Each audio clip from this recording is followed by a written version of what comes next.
Hello, my name is Fernando Ramos. I'm here for my job interview. Looking for a job can be a lonely and frustrating experience, but by learning better ways to find job openings and creating a support network to help you along the way, your job search can become a lot more manageable. Before you start your job search, it's a good idea to look at the image you project to the outside world. Knowing how to market yourself is a big part of landing a job opportunity, and sometimes it can be a little uncomfortable because you don't want to seem like you're bragging about yourself.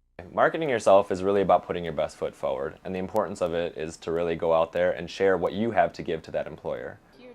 Think of your job search as a sales campaign with yourself as the product, and begin by creating the right image for yourself in the working world. Here are some simple tips to get you going. Put an appropriate message on your telephone answering machine or voicemail system, something that sounds professional. Have an email address that's right for business use. Remember, the username you put out there can be an important first impression to a prospective employer. If you're using an instant messenger service for networking or job searching, make sure your screen name sounds professional too. Create your own templates on stationery so you can look professional when responding and writing to an employer. Make a to-do list every day. This will help you organize your list of priorities and keep you focused on finding the perfect job. If you need help getting started, get help at your school's career center or library.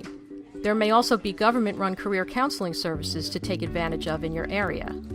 And create a support group so you're not alone. Family and friends can be a good sounding board. Try a buddy system with a friend who's also job hunting. Talk about your progress, your frustrations, and your future plans. While newspapers and trade publications are still good places to find job openings, most jobs today are posted online, and that's where you'll probably do a lot of your job hunting. Don't limit your job searches to just the big sites like Monster, Career Builder, and Hot Jobs. Look for smaller sites that focus on a particular geographic area or career field. Professional organizations may have a jobs board on their website, and individual companies usually post job openings on their site as well. Whatever industry you're interested in, there's a good chance there's a job site that focuses on that industry. Find a handful of sites that you like and make a point of checking them daily. Many of these sites let you sign up for email alerts so that you know right away about newly posted jobs that fit your criteria. I think before you go online to research different industries that you work in, I think it's important to do some brainstorming and really identify your strengths and weaknesses and just be realistic with yourself. And that way, when you narrow it down beforehand, you have some insight to what you're looking for, because there's countless material out there. On the large sites, search using keywords and add more terms to narrow your search. Advanced job searches can also help by specifying a particular company, job title, or location. Watch out for scam job listings. Be careful if you see job listings online that promise a quick and easy income or require a fee or your social security number in order to apply. They very well may be scams. Job seekers may get spam email that looks personally addressed to you. When you see a job ad you like, there's still work to do before you apply. Do your research. Spend time on the company's website and learn as much as you can about the firm's products and services. Read up on company news and trends in the industry. Use sites like Wikipedia and Zoom Info. It's also a good idea to think about your salary needs and your value in the workplace. You need to determine what you're worth before you go in for an interview. Find out what comparable jobs pay so you can successfully negotiate with an employer. For better or worse, many job openings aren't advertised. Employers often bypass traditional job postings and survey current employees and others in the field to find suitable candidates. That's why networking is so important in this hidden job market. So it's important to tell everyone you know that you're looking for work and maybe even ask for help. The successful way to get a job that isn't advertised is to make a good impression on as many people as possible. If they know you're looking for work and hear about a job that might be right for you, they'll let you know. Or better yet, they'll recommend you to the hiring manager. To make that happen, you need to learn how to talk about yourself. Throughout your job search, you'll need to speak with many people about who you are and what you want. So put together a brief speech on your career goals and, even more importantly, what you have to offer an employer. Some people call it having an elevator speech. It comes from the idea that if you meet someone in an elevator, you only have a few moments to tell them about yourself and your career goals. I think it's very important that you become very proficient at talking off the top of your head and representing yourself well, even if you're unprepared for that interview. An interview may happen in a subway or in a restaurant or in a hallway that you're not able to prepare for. You practice over and over how to make a soundbite of your interests and what you want to do. So can you tell someone in 30 seconds, I am interested in working at Macy's because I really love customer service. I like greeting people and talking to them. I think it's really fun to work a cash register. To be able to sum up who you are in a really short 30 seconds, a minute, and practice that over and over. Beyond this brief pitch about yourself, you should also map out a lengthier version, like a set of talking points you've memorized and can reel off when given a chance. And with any luck, you'll soon get a chance to use these talking points as answers in a job interview.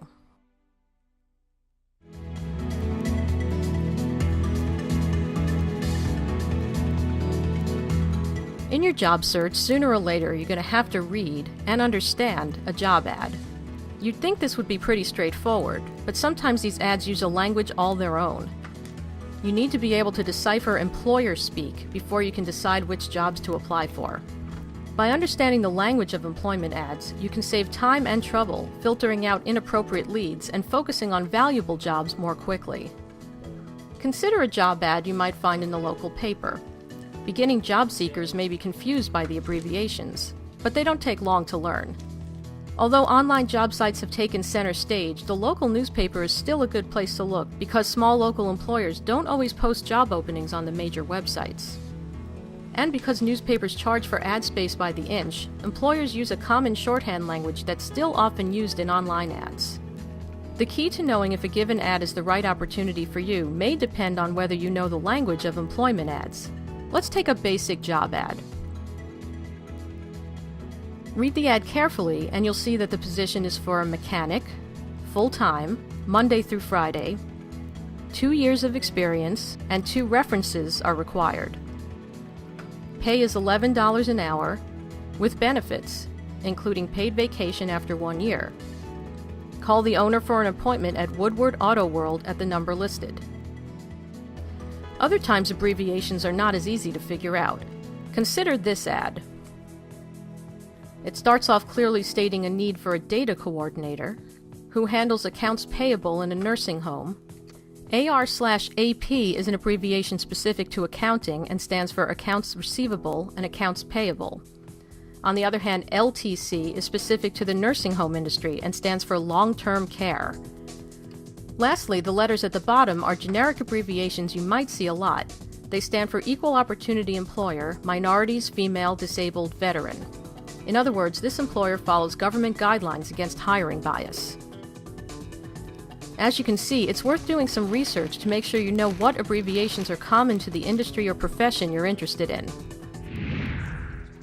Luckily, most online employment ads spell out the job description in more detail. A careful reading will give you most of what you need to know to make an intelligent decision.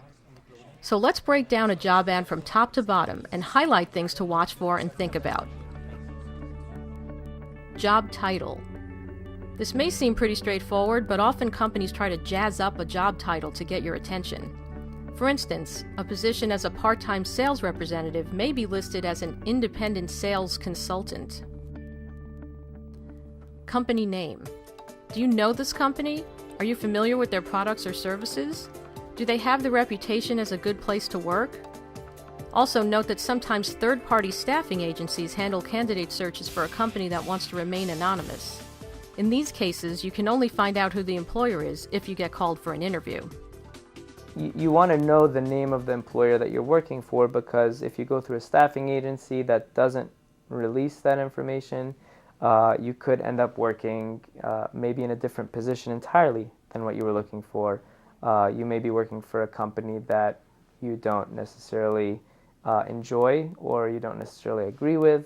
So we always feel that it's important to know who you're working for and do that research before you start applying. Job description. This is where you can learn more about what you'll actually be doing, your duties and role within the company. Will you work as part of a team or work independently? How much responsibility will you have? Requirements or qualifications. Look here for minimum number of years of experience, what skills are required, and education or certifications needed. Differentiate between the actual required qualifications versus preferred or optional requirements, which are often referred to as, quote, a plus if you have them. How to apply. A job posting will tell you the desired method of contact and how to send your resume. Many ads provide links to electronic application forms. Others list an email address and provide specific instructions for what format the resume should be sent in. Follow the instructions. If an ad says, "No calls, please," don't call, because you'll probably hurt your chances by calling. Sometimes employment ads can be deceptive. Employers may oversell a position in order to generate a larger response. Sometimes you have to decode the ad to get at the truth of what's really being offered. Career in marketing can mean telephone soliciting. Exciting career prospects may mean a low-paying job based on a sales commission. Too good to be true offers include, make $1,000 a week from home, no experience necessary. These employment scams can be a come-on for a fee-based training program or worse, identity theft. Remember that an employment ad is essentially a sales pitch. And like any other pitch, you need to analyze what's spin and what's the real deal before you invest your time and effort in pursuing it.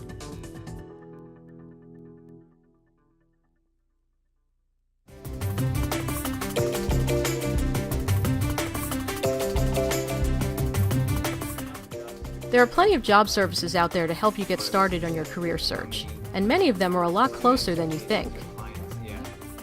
A college career placement office can be a great resource in starting you on your career search. Updating your resume, even beginning your resume, as well as cover letters, networking skills, interviewing, anything job related, they have a counselor there to help you, as well as just great resources that you can look at, books, online, etc. Take advantage of the resources and services offered there. Even better, develop an ongoing relationship with a placement counselor at your school. That way, you can not only access the resources at hand, but you'll also have one-on-one counseling from a pro. The placement office can help you throughout your job search. Placement staff can assist you in identifying jobs, writing your resume, and targeting key employers.